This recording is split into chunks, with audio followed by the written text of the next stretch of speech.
famoso dinheiro bom, como é conhecido, o famoso dinheiro bom, como é conhecido o dinheiro que não é de renúncia fiscal, está cada vez mais difícil. Só lembrando isso. O Stuart quer dar uma opinião. I was just going to say that I'm aware that Sydney Festival brings in $55 million to the local economy through tourism and accommodation, all that kind of stuff. So, we're really aware that the government investment does get a lot of bang for its buck. Márcio, alguém mais tem? Nós temos 15 minutos. Márcio, depois tem mais alguma pergunta para o pessoal já posicionar aí? Bom, pediram para levantar, por isso que eu estou aqui, gente, né? Porque está mostrado. Na verdade, a pergunta que eu queria fazer é: todos vocês deixaram bem claro que os festivais, assim, que o espaço público ele é fundamental para a realização do evento de vocês, mas a gente também entende assim que as cidades elas são construídas em cima de tensões, né? Tipo assim, essas tensões acontecem porque existem interesses distintos em torno da construção da cidade, inclusive da construção e do uso dos espaços públicos, né? E eu queria entender isso com vocês, porque os eventos que acontecem, por exemplo, em São Paulo, existem uma série de conflitos que você precisa resolver, e vários interesses. Então, você tem interesse privado, os moradores, segurança, moradores de rua. Quer dizer, para conseguir ir para a rua, você precisa apaziguar, na verdade, pacificar todos esses interesses para que o seu evento seja bem sucedido. Eu queria entender isso com vocês, né? Primeiro, que vocês falassem um pouco mais sobre a importância, né, e por que está no espaço público, e quais são as grandes tensões que vocês enfrentam aí, porque eu imagino que cada cidade, ou, no caso, o Estado, que lida com cidades pequenas, ou Sydney, ou Perth, ou o Bourbon, que está num bairro que é um bairro onde tem muitos interesses aqui na cidade de São Paulo, quer dizer, quais são as principais tensões que vocês encontram, conflitos e tudo mais, e como vocês lidam com eles? Eu queria falar especificamente sobre parques, né? Em qualquer lugar do mundo, os parques são sempre um lugar, por ser agradável, bonito e que é apropriado para fazer shows. Nem sempre, por exemplo, em alguns dos parques da cidade, os conselhos curadores que foram criados, eles não querem ter, não querem ter música. Eles preferem que a gente não faça música. A grande maioria está lá para ser contra os eventos culturais nos parques. Sem particularizar, quer dizer, já tivemos em reuniões, alguém já teve uma reunião de condomínio onde as pessoas brigam? Pior, é uma coisa difícil, em que não parece que é ruim trazer música para dentro de um parque. Isso em alguns parques, eu não vou particularizar onde foram, mas alguns outros, em contrapartida, dão todo o apoio. Então, tem essa coisa da visão. O Conselho de Curadores eles não tem poder de decisão, mas eles são influenciadores, enfim, no caso de São Paulo, da Prefeitura, Secretaria do Verde. Mas isso é uma dificuldade. Mas eu acho que a rua em si, a rua física, asfalto, essa está sendo cada vez mais tomada, e é muito bom que seja. Nós, como, de certa forma, precursores, nós começamos a fazer um festival na rua muitos anos atrás, né, em 2003, 2004, e é uma experiência fantástica. E isso é uma interação com a cidade. Então, nós gostamos, achamos que deve prosperar isso.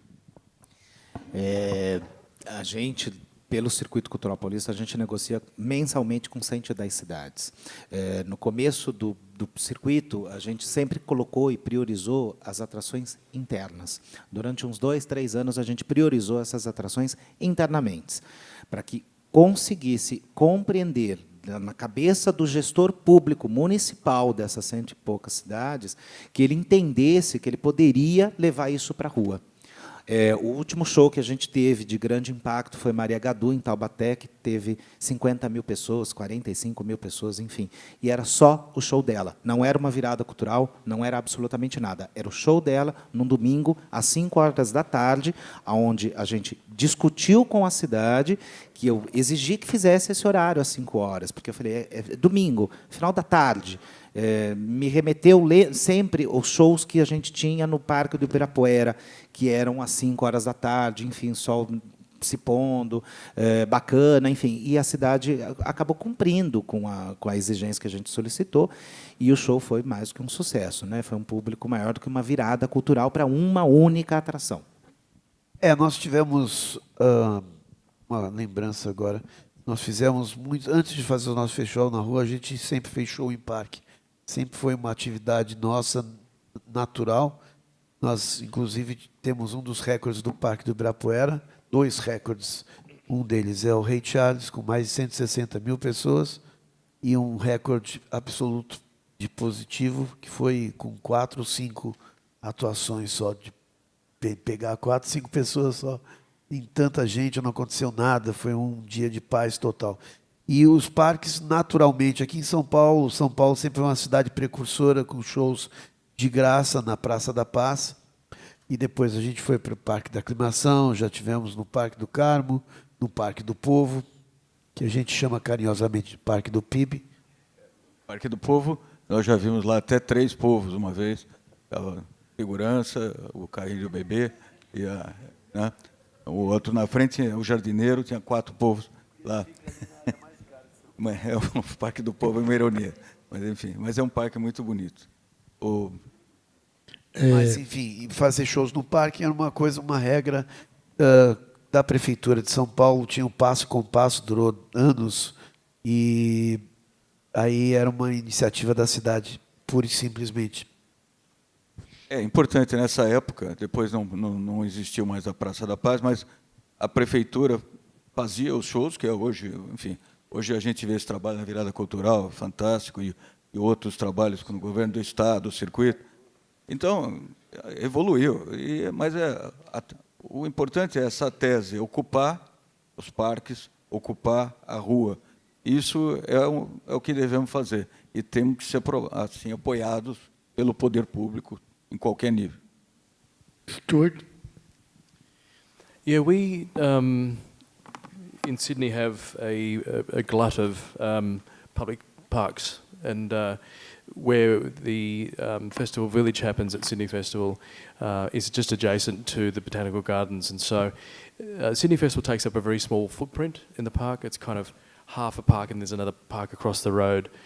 The funny thing for me is that is dealing with the parks department, where I wanted to set up a roller skating jam in January this year, but they said that that the people skating around the fountain would disturb the view of people looking at the church across the road, which was just kind of crazy because there's a whole bunch of people standing there looking at the church anyway, like they're just going to be that much taller on roller skates. It's just, and then there was the flower beds. So, well, the flower beds, well, we just put stuff around the flower beds, it's cool, So it's for us, it's a bit more bureaucracy, yeah. Bom, isso acho que talvez a coisa mais importante do nosso trabalho, e isso vai desde o carnaval de rua, que é basicamente fazer isso, essa mediação entre o morador, a pessoa que quer festejar. Então, por exemplo, agora, o nosso carnaval, que era proibido até 2012, o nosso trabalho para fazê-lo crescer foi justamente fazer essa intermediação de, poxa, o carnaval é importante, as pessoas têm o direito de sair na rua, mas, ao mesmo tempo, é insuportável você estar ali durante 15 dias ouvindo uma mesma música na porta da sua casa. Então, o nosso papel foi muito mediar tudo isso, né? E para os nossos eventos, assim, não tem como você fazer um evento na rua sem olhar para a rua. E o seu evento vai sempre refletir o que está acontecendo na cidade. Então, se a cidade está violenta, é óbvio que isso vai se refletir no seu evento. Então, tudo que a gente faz é um reflexo do que está acontecendo na cidade.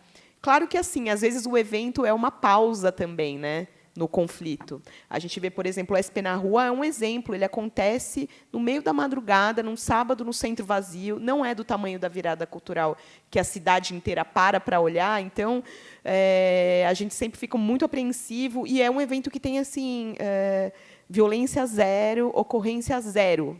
Zero mesmo. No último evento, teve um furto fora do evento, fora do local do evento. E é muito... isso não acontece normalmente naquela mesma região. Podia então, ter o ano inteiro. Então, é uma pausa. Então, eu considero que, por enquanto, o SP na Rua é uma pausa no que está acontecendo na cidade, é como se fosse um mundo paralelo, mas os eventos não são assim, né? Normalmente, ele reflete totalmente o que está acontecendo naquele momento. As pessoas estão muito bravas, tipo, virada de 2013, pré-junho. Essa foi uma virada tensa. Foi tensa porque já estava lá, as pessoas já estavam tensas. Então, não tem, é muito diferente pensar em evento público do que pensar um evento privado que você escolheu de alguma forma, seja pelo preço, seja pelo perfil da atração. Você escolheu quem está ali, você contratou sua empresa de segurança, você contratou a limpeza, você pensou o que aquelas pessoas vão comer. Isso no evento fechado. No evento público, você não sabe quem vai estar. Todos os serviços são públicos, você não tem necessariamente uma gerência direta em relação àquilo, porque são várias esferas. Uma coisa é o Estado, outra coisa é gerenciada pelo município. Então, assim, a segurança é uma secretaria que cuida, a parte do transporte é outra, uma outra esfera, uma outra parte é o governo federal. Então, você fica ali um pouco... como se rendido, né? Você depende de tudo, você depende de uma série de outros fatores. E a cidade também, é isso que eu falei um pouco, fiz questão de falar sobre os moradores de rua, porque é quase um termômetro também, quando o morador de rua está ali, em situação de rua, está ali participando da festa, porque ele está se sentindo contemplado. E é vital que você fez um evento na rua, que todo mundo se sinta contemplado e participe, que o morador goste, não é? Muita gente, às vezes, em situações que os moradores reclamam muito, fala assim, vai fazer isso lá na rua da sua casa. E aí eu me lembro que eu moro ali, exatamente onde acontece tudo isso. Mas outro dia eu tive uma situação, um embate, que eu falei, ninguém faz evento para atrapalhar morador. Então, se está muito ruim, se todo mundo está odiando, não tem por que fazer aqui. Então, vamos repensar, vamos sentar junto, vamos construir uma coisa diferente, sabe? Então, evento de rua tem que sempre seguir essa lógica e não dá para ignorar, porque, senão, você fica ali... E eu já vi algumas situações, e isso está mudando muito, até porque as pessoas estão fazendo evento na rua por conta própria, não necessariamente... esperando um evento do governo acontecer, e a gente também está trabalhando para facilitar, enfim, essa questão, por exemplo, das autorizações. Isso a gente conseguiu, especialmente para os eventos menores, que o seu é muito grande, já segue uma outra lógica que sai um pouco da nossa alçada, né? Mas para os eventos pequenos, conseguir desburocratizar parte das autorizações, sabe? Mas eu nem lembro o que eu estava falando antes, mas tudo bem. A gente, enfim, tem que pensar na cidade, tem que pensar em contemplar o máximo de pessoas possíveis, senão você fica com um evento artificial ali, todo cercado, aí você vê as pessoas meio para fora, ninguém participa, porque você não vai conseguir escolher seu público, isso é um fato. Você está na rua, você não vai escolher seu público, e se você escolher com cercamento, vai ser artificial, a experiência não vai ser aquela de estar na rua, é como se você pegasse um evento fechado e simplesmente fechasse ele no meio da rua. Então, a experiência não está completa, né? A música, ela pacifica mesmo, né? Não tem, quando começa o show, a coisa fica... Mas eu queria só um ponto que a gente não comentou aqui, mas que eu acho importante, além do cultural, o que acontece numa cidade, e aí tem o exemplo de Paraty para nós muito forte, é o que mexe na economia, né? Mexe na economia da cidade. Nós fazemos um festival onde fazemos, a economia mexe. Isso é muito bom, né? É bom porque os hotéis lotam, os restaurantes vendem, todo de A a Z na cidade há um impacto. Então, dentro desse contexto qual é o impacto, né? O que afeta a cidade, e quanto menor, né? E aí você pode dizer isso, porque quando você faz os eventos nas várias cidades, nas 23 cidades da Virada Paulista, poxa, isso mexe. Quando ela faz aqui na Virada, o food truck, ou seja lá quem estiver em volta, mexe com a economia também, né? A pequena economia e a grande economia da cidade. É só para pontuar isso. Só para complementar, Realmente, o circuito, várias das cidades nos mandam, a gente pede, às vezes, para eles o impacto que a gente causa financeiramente. E a gente causa um impacto que a gente não acreditava nisso. Porque assim, não é só o hotel do artista que está lá hospedado, que a gente levou, porque a gente paga a hospedagem, o transporte para o artista, enfim. Não na virada cultural, mas no circuito, sim. Agora, o impacto que isso gera, eles falam para a gente que os restaurantes crescem um movimento absurdamente no dia em que tem o circuito. No dia em que o circuito cultural chegou com um show grande, é o restaurante que todos os restaurantes lotaram, todos os hotéis encheram, enfim, dependendo do show, lotam todos os hotéis na cidade. Então, esse impacto financeiro dentro de cada cidade do circuito ele é muito bom e muito amplo. Pessoal, a gente está no nosso tempo. Eu queria primeiro agradecer todo mundo. O pessoal vai ficar aí durante os outros dias em São Paulo. Então, podem trocar ideias, trocar experiências, entregar material para programação, que eles também programam clubes, casas, festivais, etc. Agradecer a presença de vocês. E é isso. Eu acho que nós temos que trabalhar para que a música e a arte consigam ocupar os diversos espaços das cidades, públicos ou privados, as ruas ou os bares, de uma melhor maneira que as pessoas possam se divertir, conviver, trocar experiência e curtir melhor o lugar onde elas vivem. É isso. Obrigado, boa noite e até a próxima.